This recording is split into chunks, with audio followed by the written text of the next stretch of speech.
Good morning, good afternoon, good evening. Welcome to episode 627 of Film Bastards. My name is Ian, and as always, I am joined by Becky. Hello, everybody. And Mark. Hello, everybody. Hello, one and all. We hope you are well.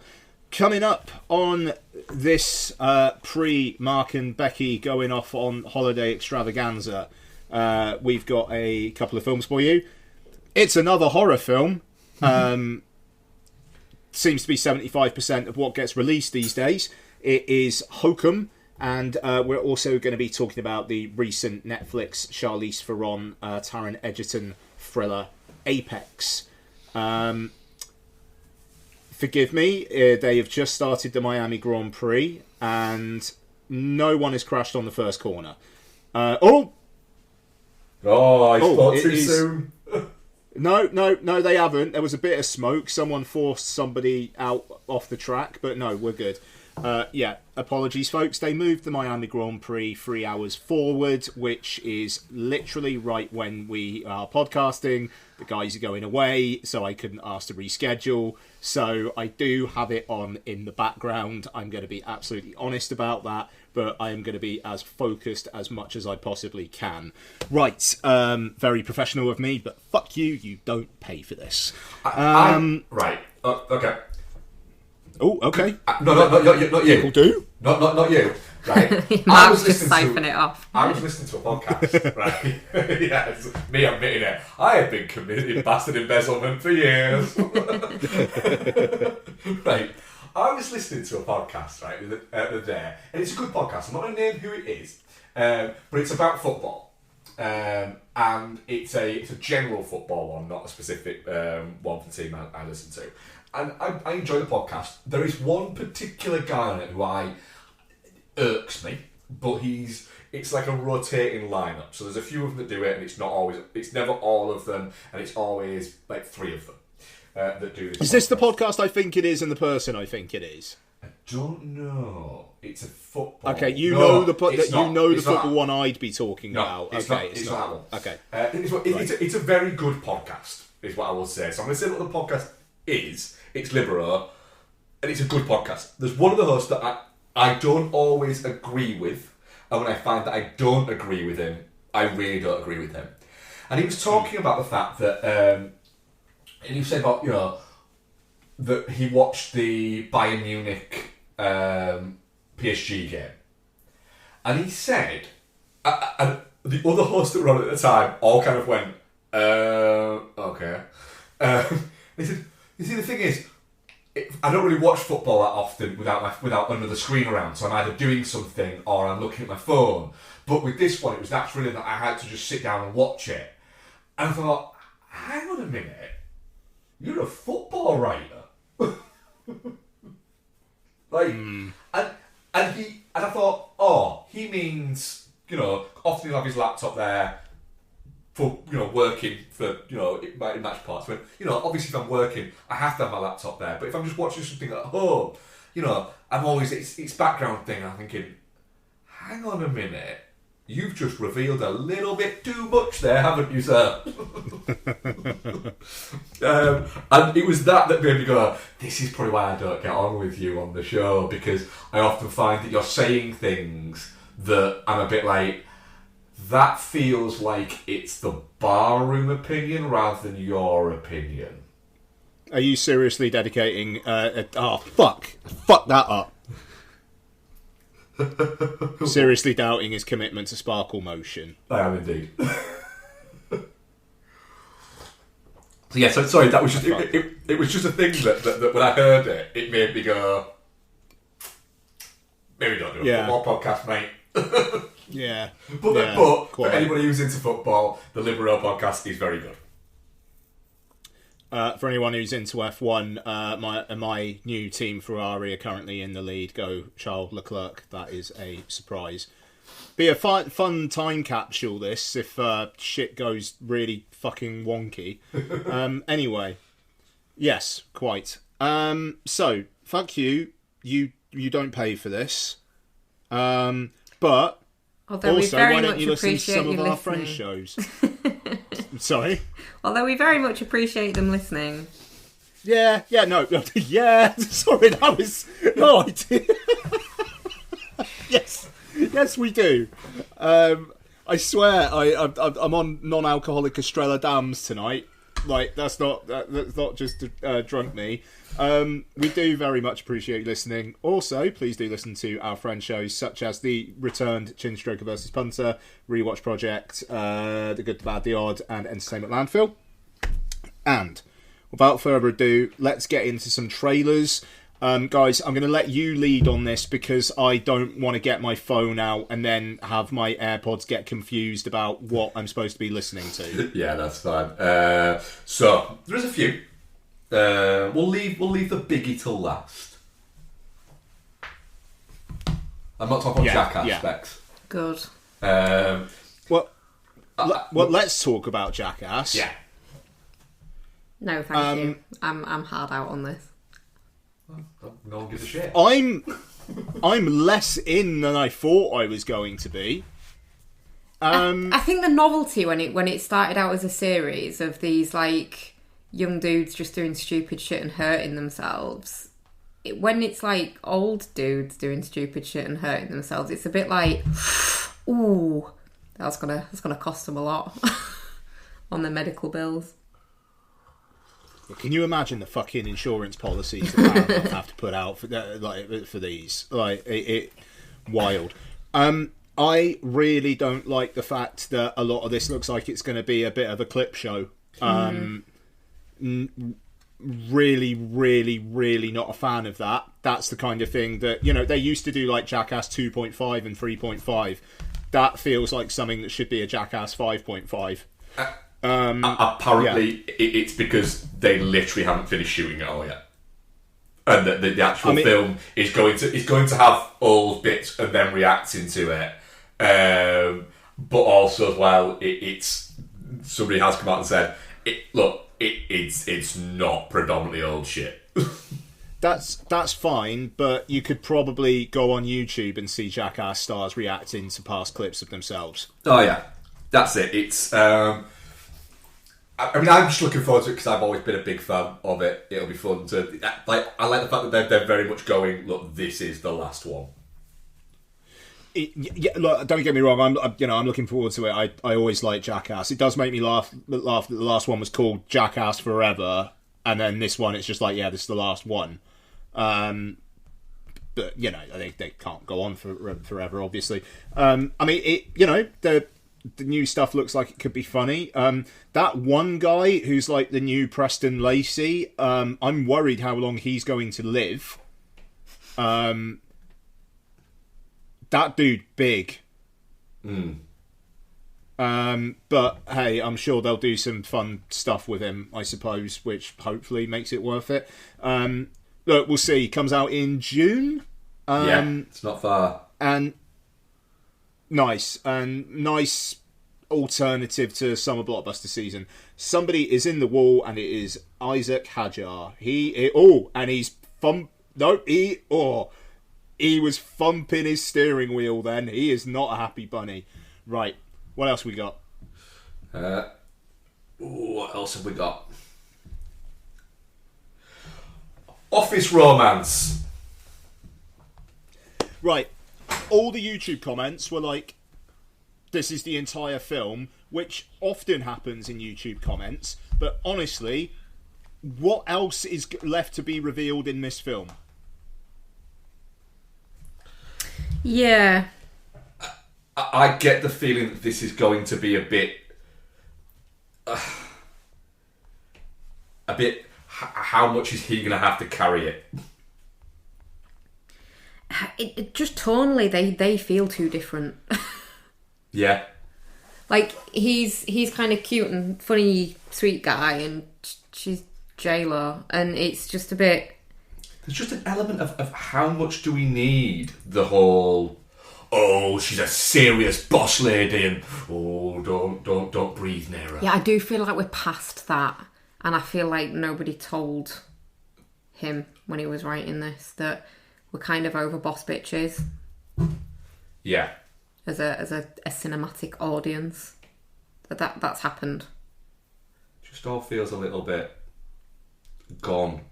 Yeah, I just the casting of J-Lo feels really off to me. Everyone else seems fine and like they're in the same movie, and then J-Lo's just there. Yeah, it's very weird. It's fair. But it's just,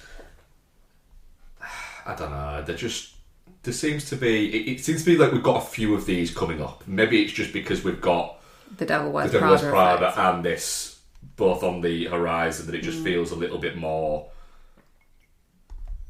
Sorry, is it 2007 again? Yeah. It just all feels like really pedestrian and bland as well. Like even that title, Yeah. like Office Romance, great. It's not inspired, is it? Yeah, no. It feels very. The whole thing feels very algorithmic, which it's Netflix, isn't it? Yeah. Yeah. So which is just like right. That makes sense. Which is also why the lighting looked flat as fuck as well. Honestly, I've watched a couple of films this week that look really good, and it just makes you realise how bad a lot. Yeah. How bad a lot of them look. Yeah. But yeah, hey, I mean, shit, man. We'll probably talk about this at some point. The thing is, I'll watch it. End up watching this with Don. Yeah, no, I'll watch it as well. Like he's good times. Is Brett Goldstein? I like the dude. So. That's it. I think that's. I'll watch it because I'm happy to watch him in things, and it's going to be interesting. Yeah, it'd be interesting to see him in something like this. But J-Lo just feels a little bit like almost like she's going. It's okay. I'll show you how to act in these movies. It's like, babe, you've not done a successful one of these in 30 years. So yeah, just a little bit. I'll watch it, but it's going to be. I think he's going to do a lot of the heavy lifting. Yeah. A guy just flipped his car over. Which one? Who? That was quite spectacular. Already? It's quick. Did he get hit by lightning? Imagine if lightning hit the car as it's flipping over. No, like, fair play. He just tried going round another guy, like, didn't really have the space, and he hit the other guy, and he just, literally 360 flipped his car. That's... Fucking hell, man. It's a traumatic bloody race, this. Anyway, what else we got? Well, while we're on the Brett Goldstein of it all, we might as well discuss the Ted Lasso trailer if we've all watched it. Oh, yeah. Oh, sure. Have we all watched it? It looks like more of the same. Yes. Yeah, but with girls. But the thing is that does add a the thing about it is the fun bit of the whole thing is the kind of fish out of water element of it all. And the fact that he deals with everything by just being himself and not approaching anything with negativity and trying to remain in a positive space and make everybody, like, he's not just, the whole thing about it is he's not just trying to make a better football team, he's trying to make just people better. And so I think they did the right thing in having it up to season 3, because where else could you go from there? Yeah. Without it starting to lean more into the sport element of it all. And that's not there. The other bit is that you're coming at this show from two separate perspectives. You've got the American angle that you're coming at it from, and the Anglo-centric angle you're coming at it from. Women's football has been on decline a little bit, but was much bigger in America. You know, the American women's team were incredibly successful. And you also do have, it is growing a lot quicker and a lot more in popularity in England as well. Like the WSL's quite a big deal now, isn't it? It is, and it's because a lot like the fallout from the whole trailer of being people saying, "I watch it because it's women." It's like, well then, don't. But you don't have to tell people you're not going to do that. Why? Just don't watch it. Just do that. I think you have to look at... Because then I feel satisfied and people like the comments and it gives me a fucking doper hit because we're all fucking basic animals. Sorry, Bex. Sorry. No, just with regards to not everyone that liked Ted Lasso is a massive football fan. No, and I think it kind of maybe started that way. Football fans watching it because it was a show about a football manager, but then it became really universal. And so, yeah, all right, not all football fans are women's football fans, but you might get that kind of not acceptability, but get it out there a bit more. That's it. It's men's football doesn't need any help being known about. What I would say there is the football community were actually quite sceptical and weren't Ted Lasso watchers to start off with, and a lot of people watched it post first season and started watching that back when it got a lot of traction and people started looking back at it. I just think it's going to be fun to spend time again with that character. It's the fish out of water element is what I go to it for, and that kind of sweet, nice core element to it. Yeah. And the only thing that concerns me is the last season wasn't great. The last season, I thought they ended it very well. But I thought the season was rolling points. I think the issue was it felt like by the time we got to the third season, like other people had other things to be doing. Yeah. And so it was, right, we've got everybody's in it, but not at the same time, if that makes sense. Yeah. And so it felt a little bit like that, and a little bit like they didn't really know what to do with the... Very disjointed, wasn't it? Any bits of the story. It was like, well, this person's got their little bit, and this person's got their little bit, and this person's got their little bit, and that person's got their little bit. And it's like, right, so it's Ted Lasso and Friends. Yeah. Which is fine, but it did feel a little bit at points like you were watching a Ted Lasso show that contained a distinct lack of Ted Lasso. Yeah. It'll be interesting. It feels like it's been away for long enough as well now that it does feel like they can do a reset and people aren't going to be like, "Where's Jamie Tart?" Yeah. It's not a reboot. It is just series 4, but it does feel like, yes, it's a fresh start. There's been enough time. Let's see how it goes. And the first season obviously kind of like came out during COVID. It was like a massive deal, and it kind of felt by the time the third season came out. I liked the third season enough, but it felt like people were kind of done with the constant optimism. And I do wonder whether this, and especially with it being focused on a women's team, might land well considering where the world's at the moment. It would be nice to have something saying, but people can be good. What I'm really interested about it is it quite nicely pokes fun at footballers. So a lot of the footballers are kind of idiots in it. He doesn't paint many of them as arseholes, because that's not what the show's about. But it paints a lot of them as kind of like man babies. Yes. It'll be interesting how they paint the female footballers. It's a more delicate balance to step around, I think, a little bit there. Yeah. I will just say, just because I mentioned Jamie Tart, a bit of a recommendation if you're looking for a half-hour comedy, and if you have HBO Max, Rooster, Steve Carell show. I thought I'd heard of that.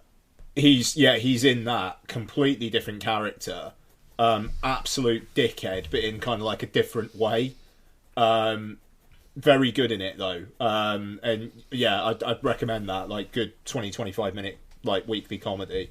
Okay, what else we got? Verity.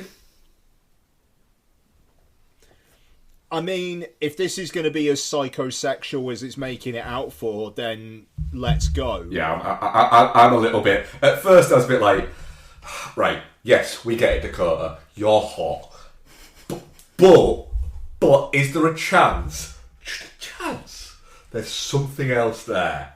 And then when it started coming out, it was like, no, but there's also Anne Hathaway and Josh Hartnett, and this looks like a kind of like an erotic sexual thriller. Fuck it, go on then, I'll take it.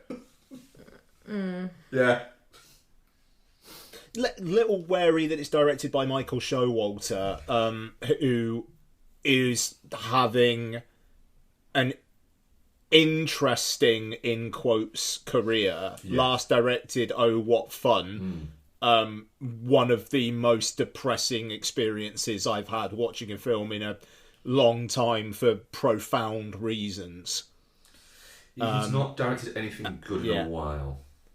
Or No, ever. that no.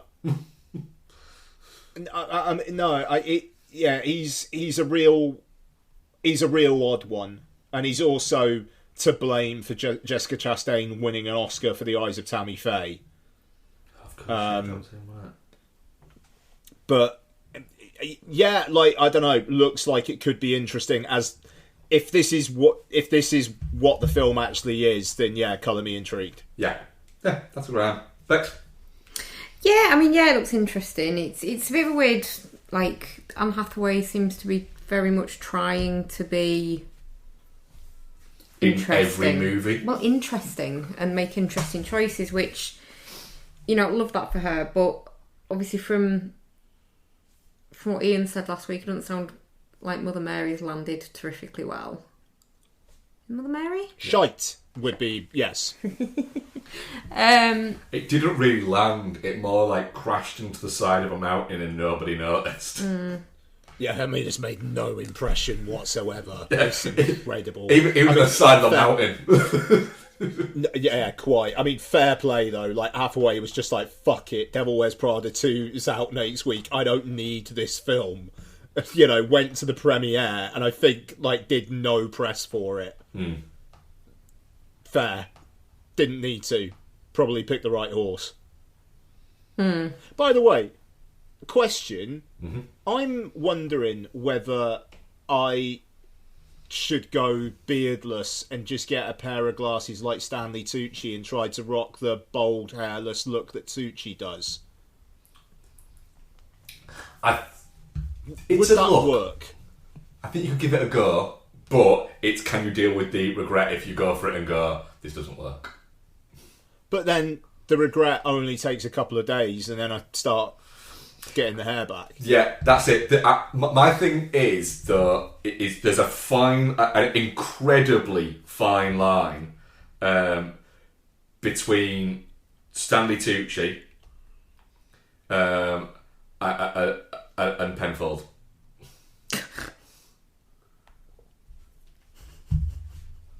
That's an evocative sentence I will ponder. And I'm not saying that you would resemble Penfold more. That is not what I'm saying. But there's a fine line between Tucci and Penfold. And people are going to sit in the middle of that. And it's whether or not you want to be like 65% Tucci, 35% Penfold. yeah, all right. Thank you for that. I think decision made. No Penfold for me. Moving on. What else have we got? Sex Purge, which is what they should have called it. Oh, One Night Only. Sorry, that took me a second. Fuck. What really fucking weird concept for a film, this. Yeah. Why are they only allowed to fuck one night a year? I'm guessing it's probably something to do with, evangelists. Sure. So, I mean, it doesn't feel like it feels like we are one fucking Hegseth or RFK Jr. coat binge midnight walk across a cinema away from this happening. It'd be funny if it was just like biological. Like, it's just that this is an alternate universe where, like, literally biologically, this is how it works. Yeah, or if that's just always as it was. Like just no one realised that you could do it. It's not. Could do it more. Yeah. That's just it. Like in that Ricky Gervais film where he's the only guy in the world that can lie. I was just thinking about the invention of lying, yeah. There's just one guy who's just fucking slamming tail like a motherfucker because he's worked out you can fuck on different days. I mean, that's a pretty good concept for a film. It is actually, yeah. But I mean, it's interesting. I was listening to another podcast talking about this, so it's not an original thought, but it was saying like, are they trying like a high concept to get people to actually go to the cinema to watch a rom-com? And I think there's some. I think there's some validity to that, you know. Yeah. Like, let's just make it actually like have a hook, because like that worked for Anyone But You. You know, like that. Yeah, that had a little bit of a hook there. So let's see. And fuck it, I can't. Who's it in this one? Callum Turner, who still feels a touch skin jobby to me, if I'm honest. Yeah. Who's the other? Monica Who's the Barbaro, lady? is it? Monica Barbaro, yeah. Oh, that's it. Yeah. I mean, I'd watch this over Office Romance. Yeah. At least it looks vaguely interesting. And it's Will Gluck as well, like Easy A, Friends with Benefits, the Peter Rabbit films. Yeah. Peter Rabbit 2 is kind of a low-key banger, though. So, yeah, you know, steady hand. Actually, did he do Anyone But You? He did do Anyone But You, yeah. Yeah. Oh, there you go. He's like, in terms of for rom-com films, if you just look at those in his career, Fired Up is a fun movie. It is a fun movie. Easy A is a good movie. Friends with Benefits is a good movie. Anyone But You, that's good movies. The other ones you've got, you had that weird little period where he did the Annie movie for Beyonce and the 2 Peter Rabbit movies. That's real weird. It feels weird, yeah. Feels real weird. I wonder if he had kids around then or something. Or just a really big tax bill. Yeah, either's equally plausible. I think he did just have his kids around that time. Yeah. But yeah, also, that's what the money's for, kind of thing, isn't it? Oh, yeah. Yeah. It'll be a bank on it. But yeah, this looks right. High concept, looks fun. Yeah, I'll watch it.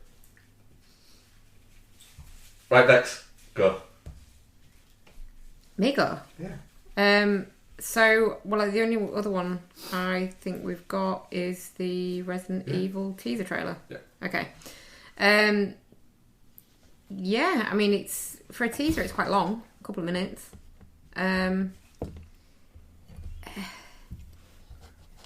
What do you guys think? I think it's fucking great. Ian? Yeah, looks interesting. I like that it's being quite open in saying this is kind of like set in the world of Resident Evil, and like there's not going to be a lot of zombies, and I'm kind of telling a story here that kind of feels like it's a way of opening up the universe. Yeah, it's set during Resident Evil 2, isn't it?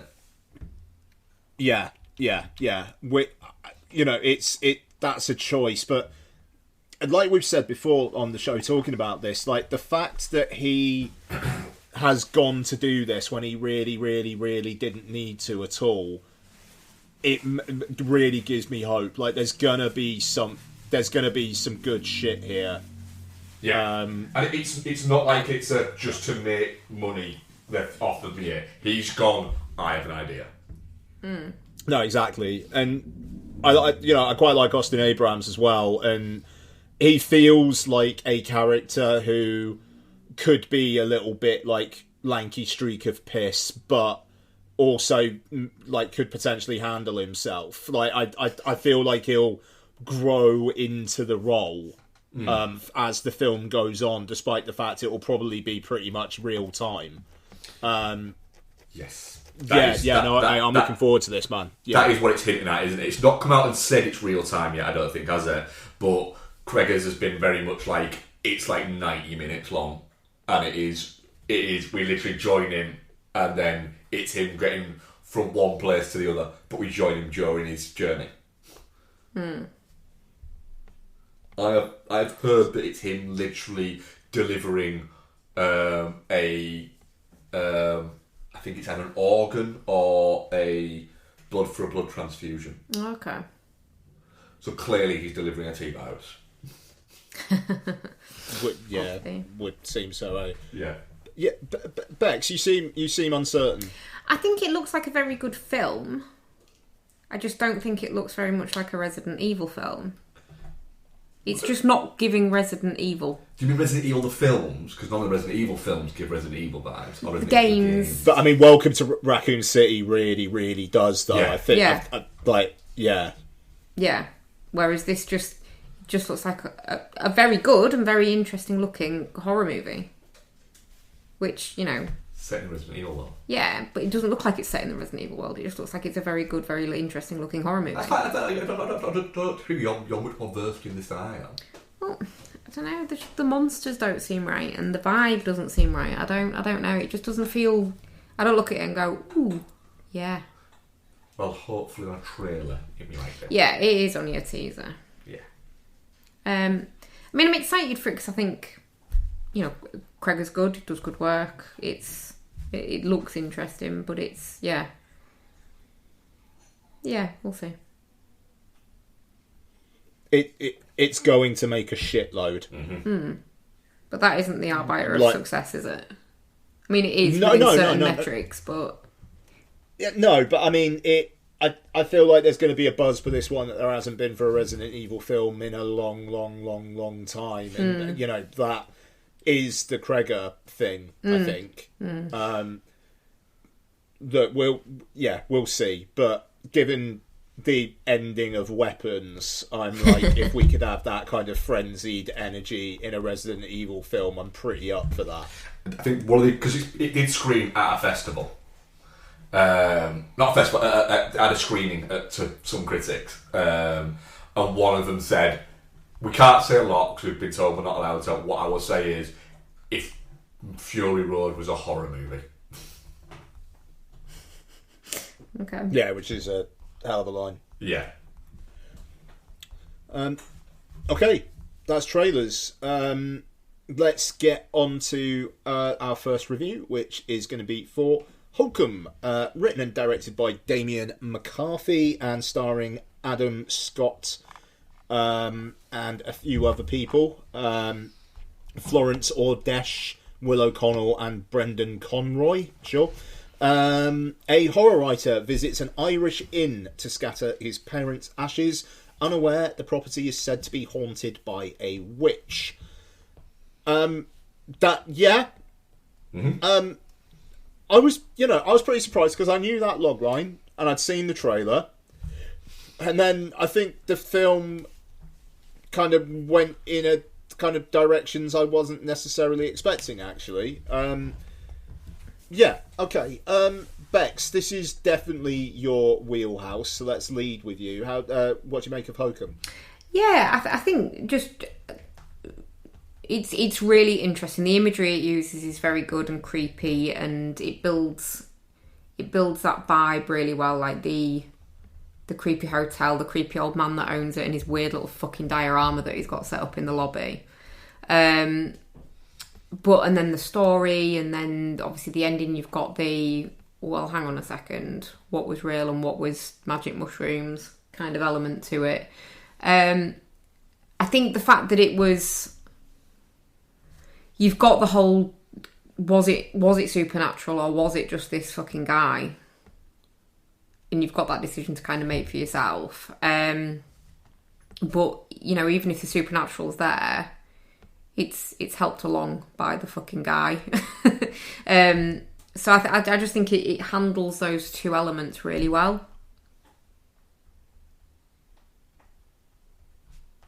Yep. Mark. Yeah, I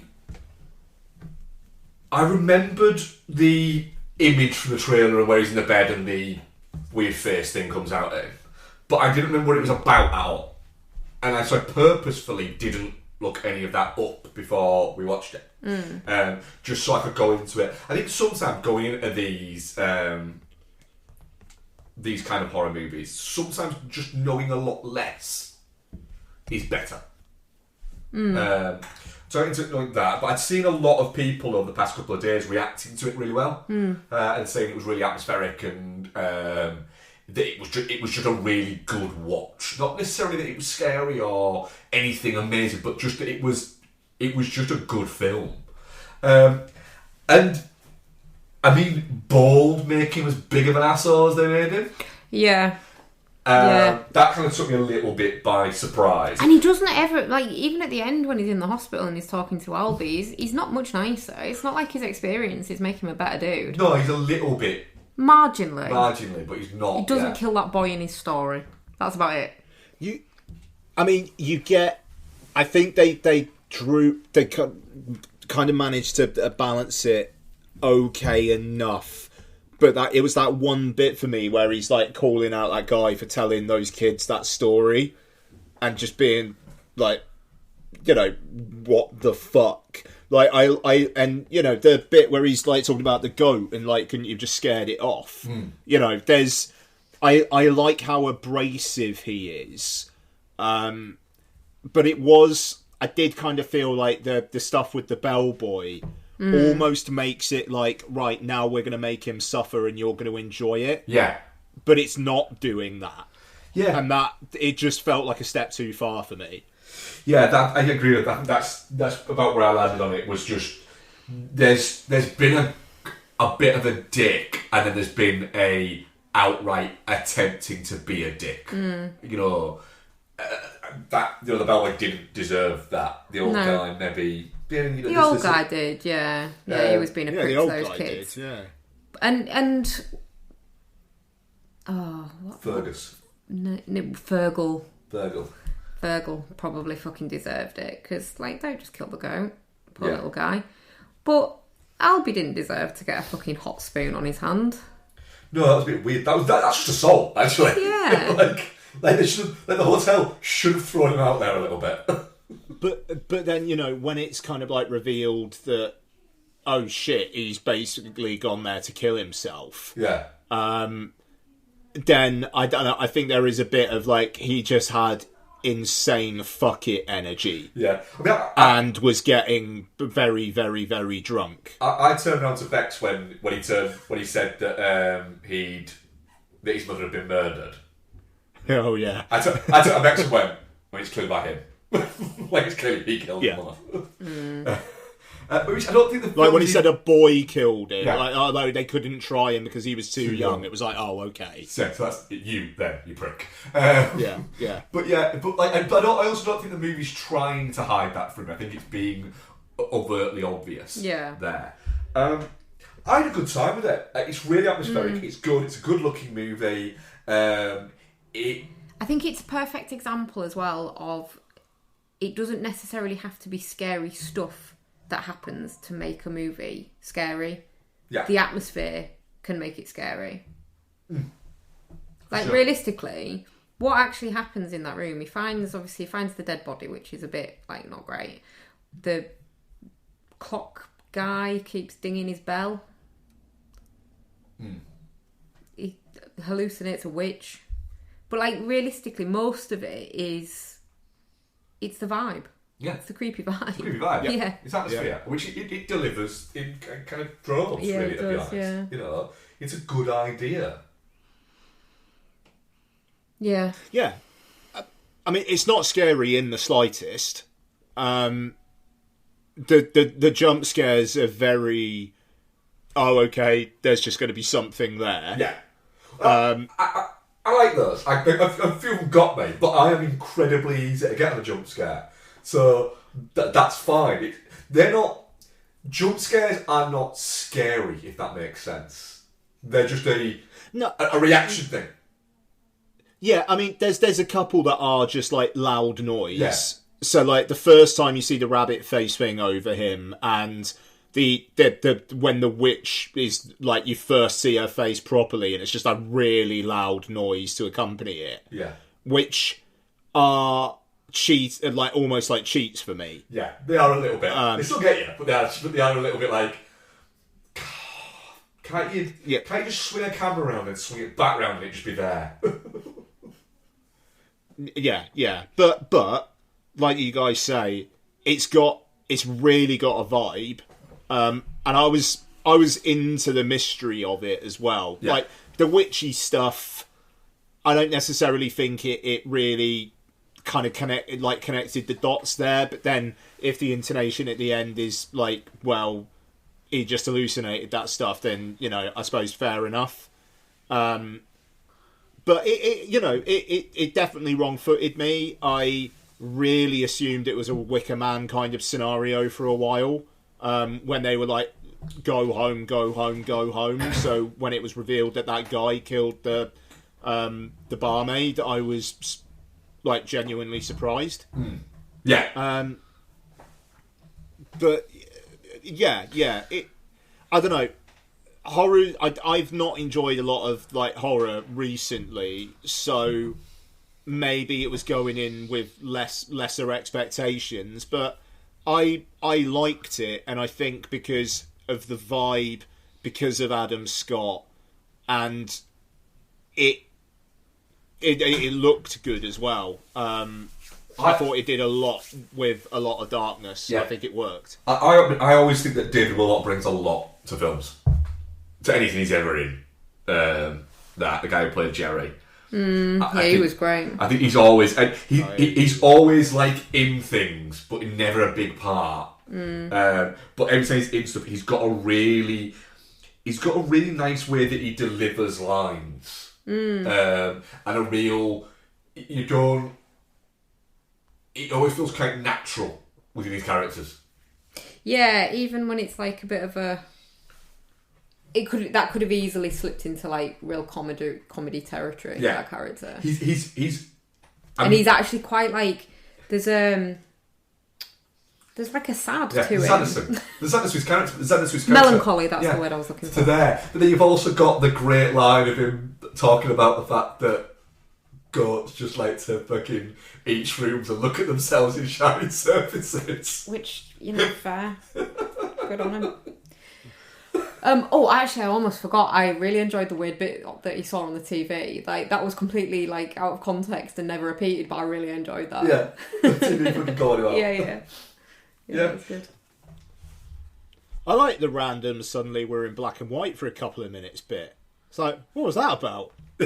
When, when he hung himself, he was up, like, dreaming and whatnot, but it was like, why have we suddenly gone, like, really grainy and black and white? This is interesting. Yeah, it was clearly directed having a bit of a good time. Yeah. Yeah. It's really engaging throughout the entire thing. And you compare it to something like Undertone, where it's just like the film just kind of starts, and then you don't really get any character apart from it's about trauma. And this. Yeah, it's about trauma, but it kind of doesn't start there, and it leads you into that place. And then at the end, it's actually about the dudes like learning to live. And that I enjoyed that. I like the fact that the ending wasn't just and now he's stuck here forever, like in his grief and resentment.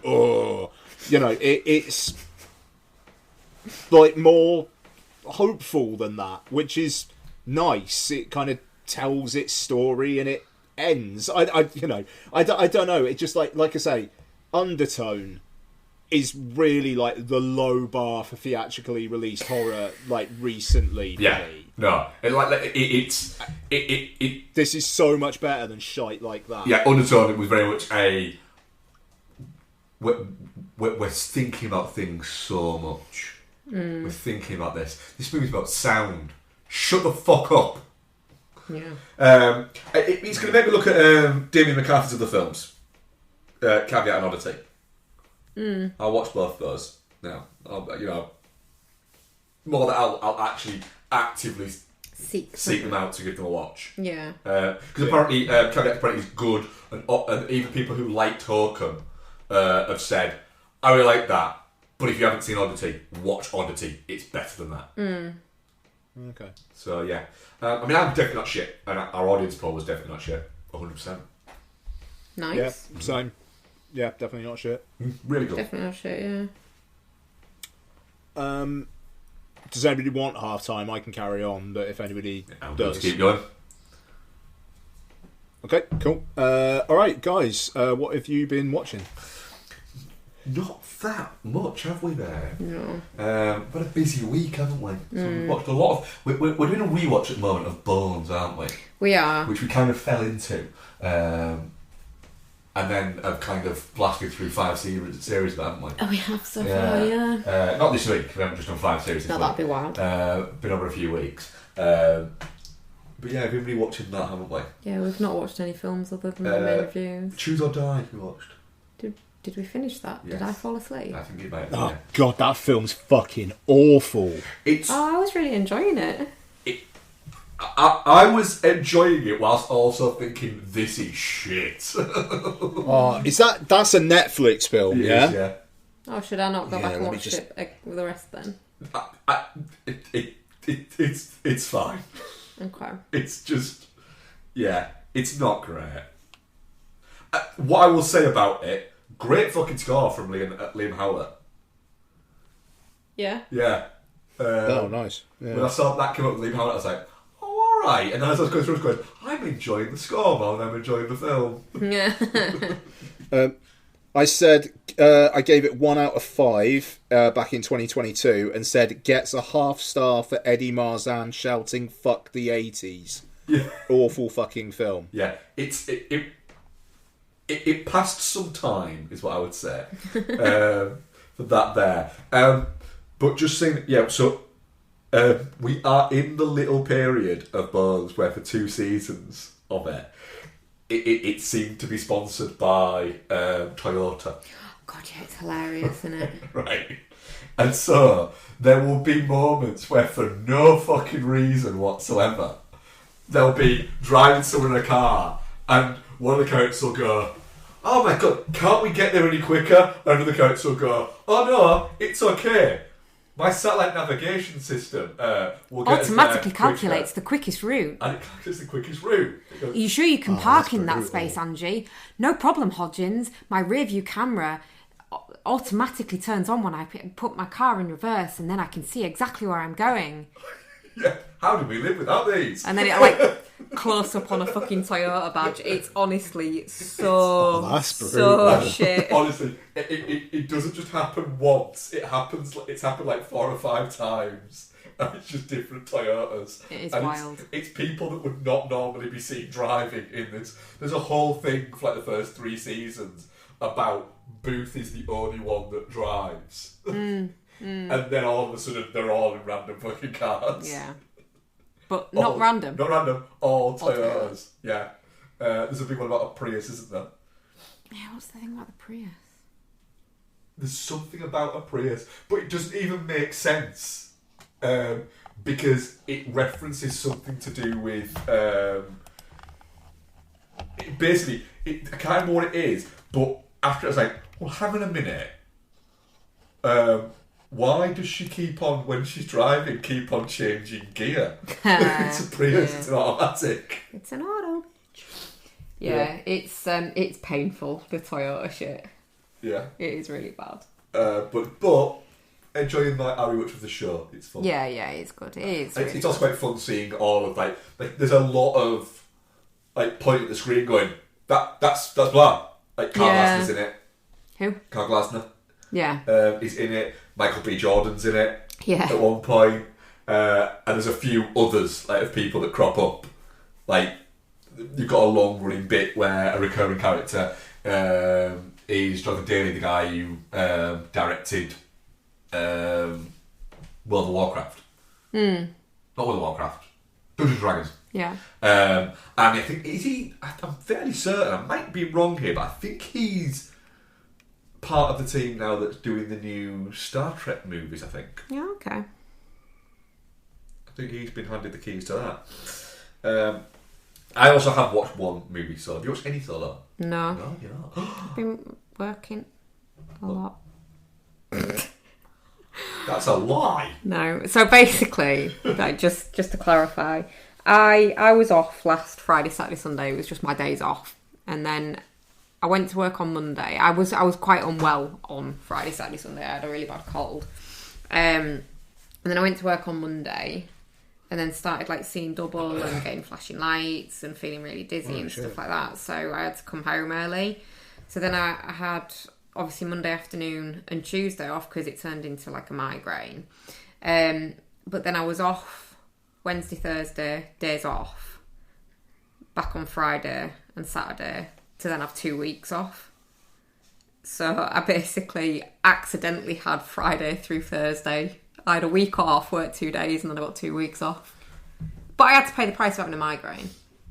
Today was my first day off in 9 days, and in that time I worked 60 hours. It's not a competition though, is it? No, because I just won. 5s. No, you lost spectacularly. Yeah, fair play on that actually. 5s. I watched D3 The Mighty Ducks when I was at work early and I was unpacking some boxes. But on that note, I'm going to go to the bathroom. That's fine. So yeah, D3 is about the time it runs out of steam. Where it is basically just the same film as the first film, but they're now at like a prep school, but they don't fit in because they're street kids. But do you know how they're going to fit in? Ice hockey. That's how they're going to fit in. Ice hockey.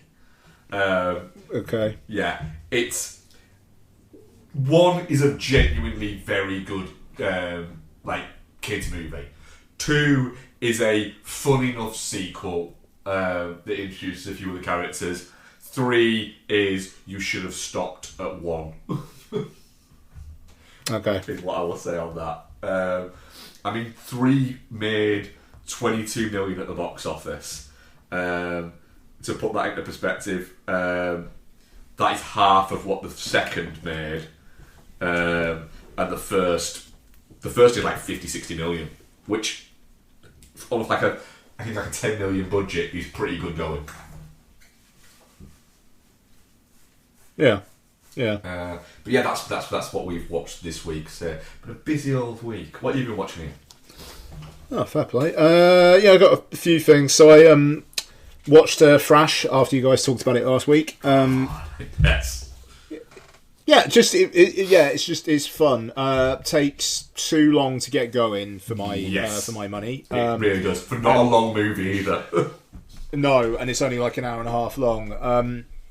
Yeah, it would have been better if it was 80 minutes, you know. But hey, it is just very, very ridiculous fun in the back third, but also genuinely tense.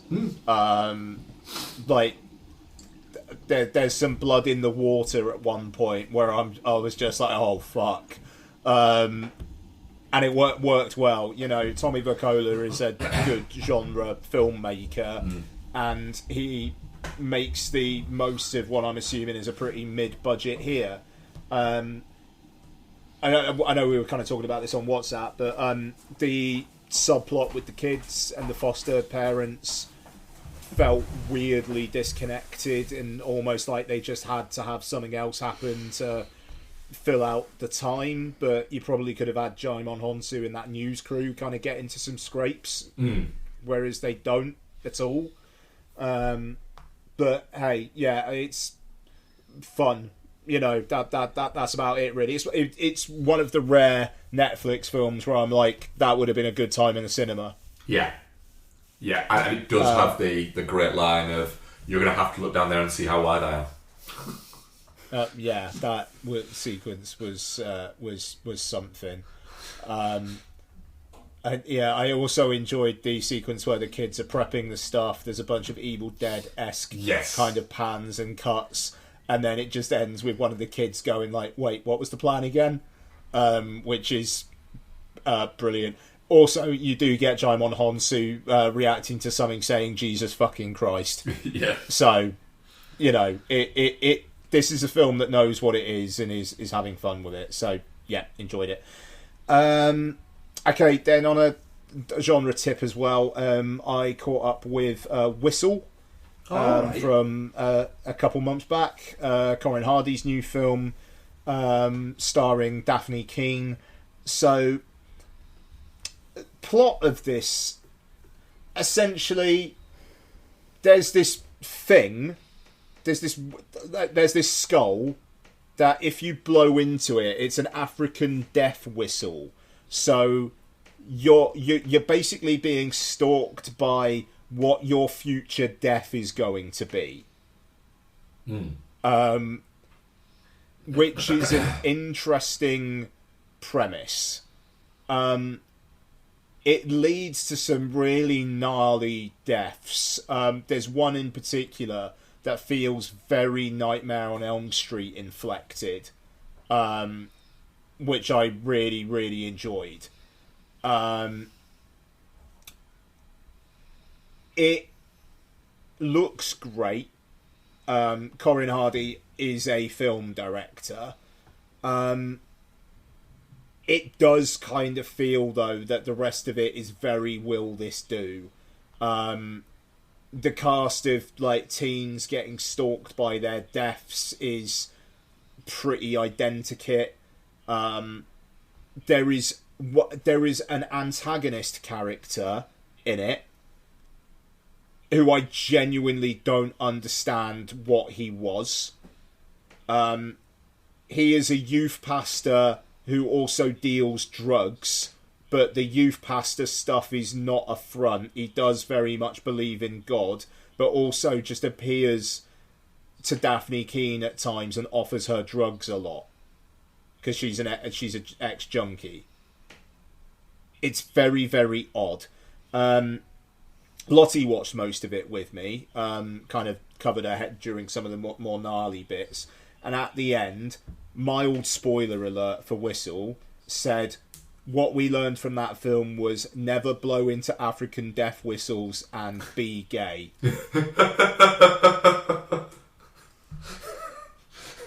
Fair. And it was like, cool, yeah, alright, fair enough, kid. Yeah, pretty much bang on there. And then my last one for this week, I rewatched Star Wars Episode 1, The Phantom Menace. Don't really know why. Why? I was in a bit of a Star Wars mood, and I think maybe before Mando and Grogu, I might, I don't know, I might not. I don't fucking have to, but I might stick on the Star Wars films. We'll see. Why would you do that one? Because it's the first one. Look, I don't think Phantom Menace is that bad, and I think it's aging quite well. Because again, I mean, God, I feel so bad just being a broken record with this kind of stuff, but it's shot on actual fucking sets, a lot of this one. Yeah, I know episodes 2 and 3 weren't really, but you know, this was Tunisia, this was Italy, and I really, really appreciated that. You know, the performances are a little mixed. You know, I don't think it's necessarily Jake Lloyd's fault. He's awful in this, but it is like George Lucas did a Clint Eastwood and was just like one take only. That's all we need with the kid. I quite like Ewan McGregor. I mean, I know he's doing an Alec Guinness impression, but like I like him, and he's got a twinkle in his eye in this, which I enjoy. I do like the fact that Liam Neeson is basically playing one of the most wrong people in history, where it's just like, this kid's going to bring balance to the Force. I'm right. You lot are wrong. You're saying that he's too old and that there's a darkness in him. Hate leads to fear.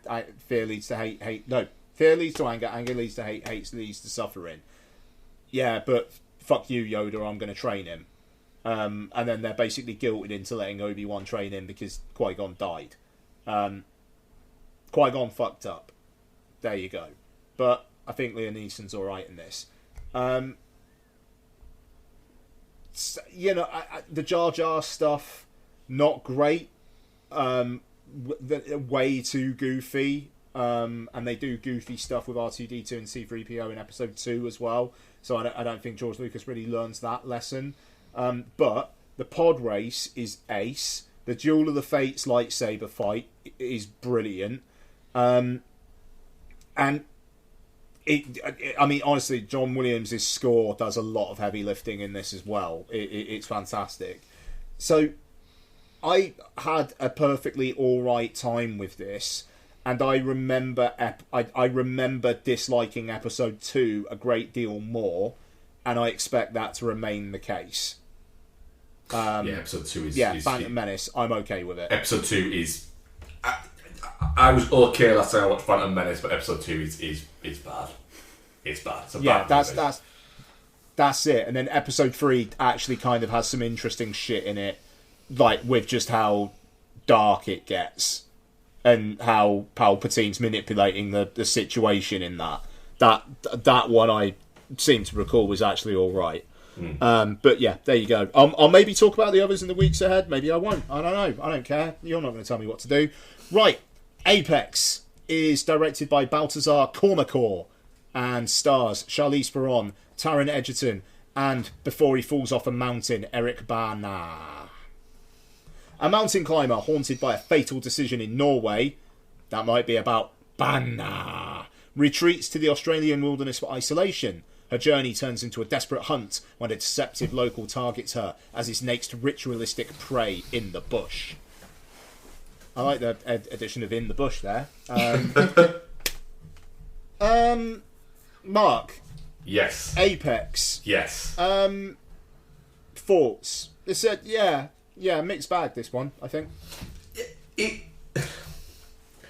It's a real odd one, this movie. In the fact that at points it's quite fun. And then when it's not, it's really, really not any fun whatsoever. It's really quite... I wouldn't even say boring at points, but just a bit like, get on with it. Yeah.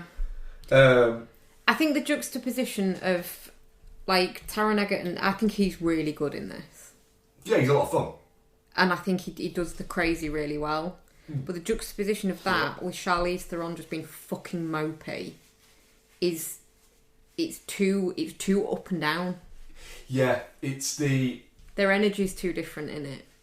They are in two completely different fucking films. Yeah, and the thing is, the film that he's in is way more fun than the film that she's in. The problem is, we aren't in the film that he's in enough. Yeah. Because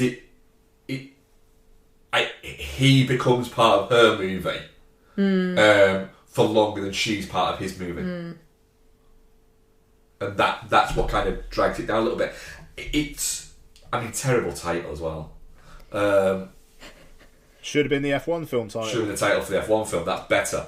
That's better than F1. And you could call this F1. It would have made more sense. But yeah, it's... Egerton is having a lot of fun with it. That's the I'm good listening. bit. I'm going to go pee. Sorry, I really need a pee. Mark, I will say, do you need a pee or anything? No, because we can. We could just pause. Okay, and then we can just carry on. I am listening. But he's having a lot of fun. He's basically gone, I'm going to do something with this character, with the fucking just saying, right, you've got to the end of this song, and then starting to fucking dance, and then just fucking going off into it, and going all wide-eyed and fucking crazy.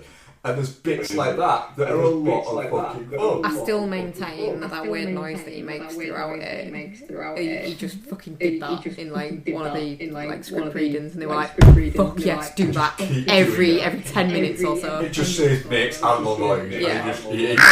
And he just did that and went, Sure. yeah. And I have a fear that Charlize Theron went, no, he's not allowed to do that, so he just did it just walking around.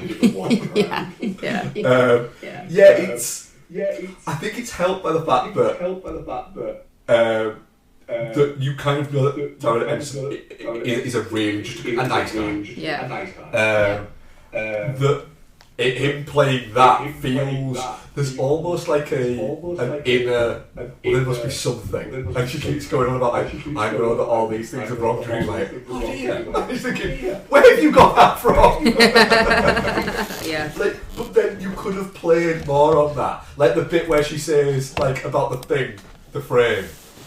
That picture that's shown up, isn't it? And it's a really fucking old picture. Yeah. It would have been best if he just went, at one point, how old do you think I am? He just went, I just found that. Yeah. I don't know what that is. Then when he goes off into his Jenna loves Benno thing, that's funny. That's funny as well. And the thing is, from the minute he has jerky, that's fucking people jerky. That's people jerky. His movie was more fun than her movie. Yeah. Her movie's all about her overcoming trauma and shit like that. She's making a movie about like grief and trauma and guilt and all this stuff, and this woman in the wilderness processing these feelings and overcoming adversity to finally find herself again. He's just making a movie about a fucking serial killer, wild man who makes people jerky, and I want to watch that movie way more. Yeah. Like the bit where she's running away from him, like if it had followed him instead of her, I don't care. Her falling down fucking shit and then finding a phone with some random people like canoeing on it and thinking it's real people. I don't care about any of her journey. Yeah. I want to watch his movie. Yeah. Apex 2, it should just be Apex 2, Ben's version. Yeah.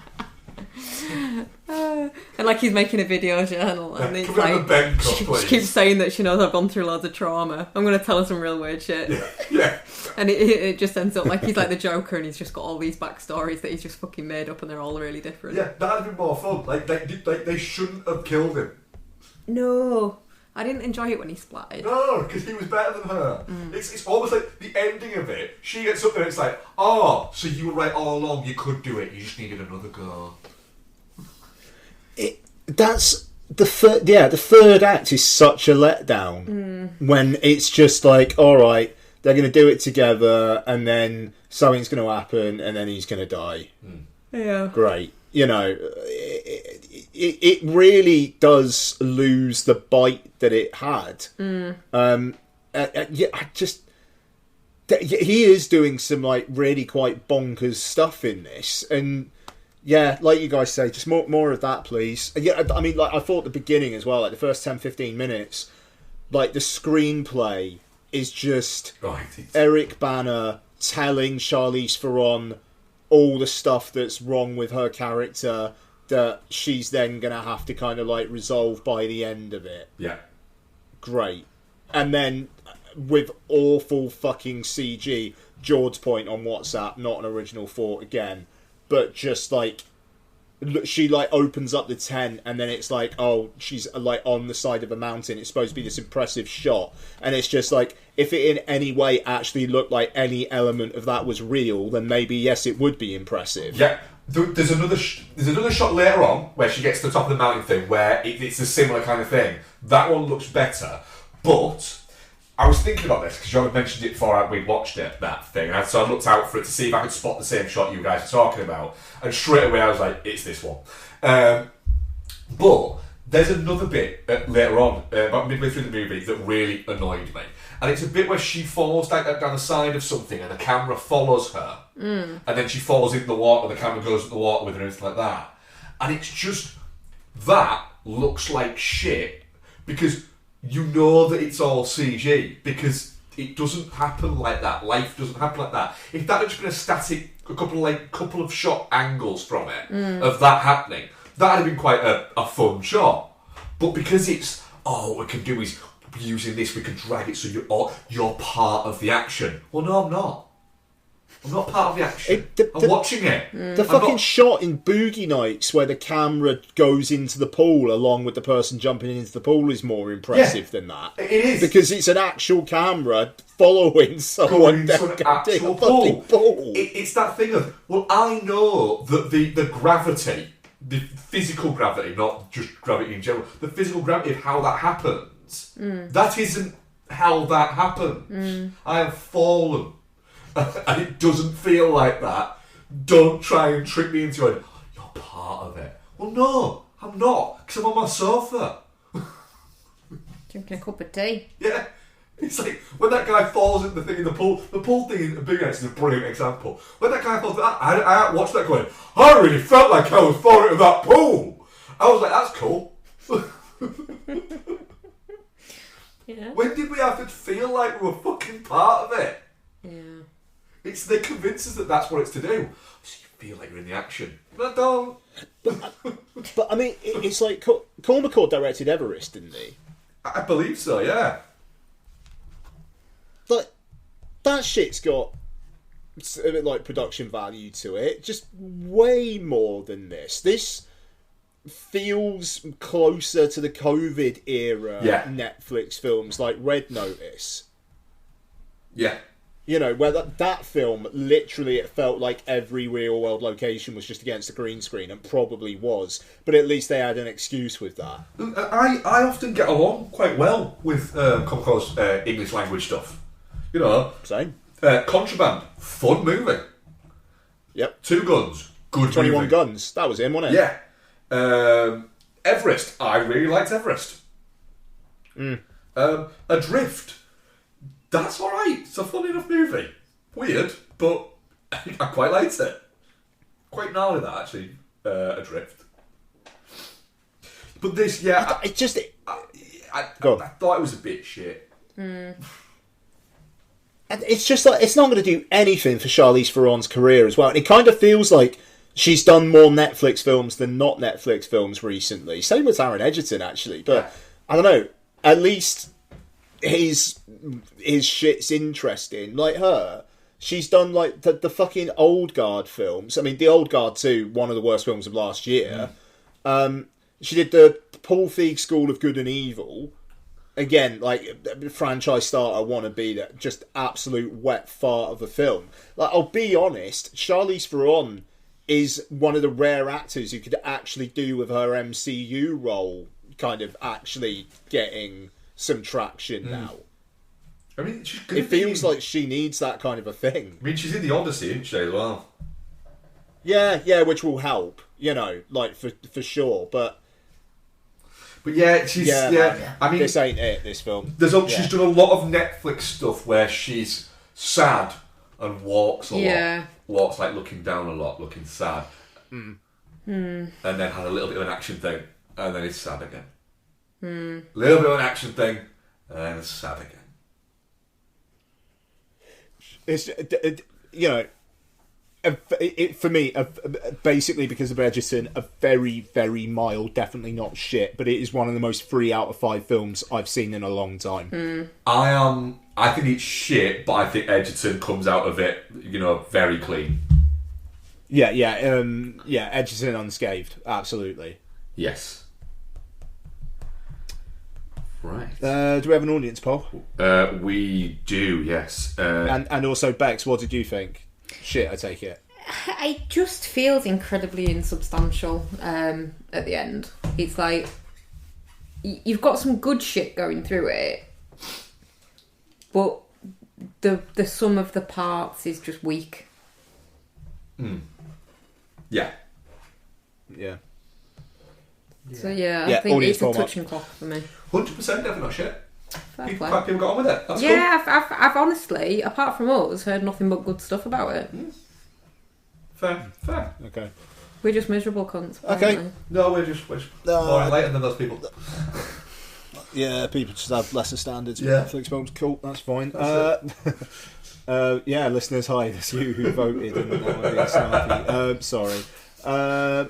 Mark, speaking of listeners, any questions? Yes, Dylan asks us, aside from Jaws, what are your favourite danger in the water films?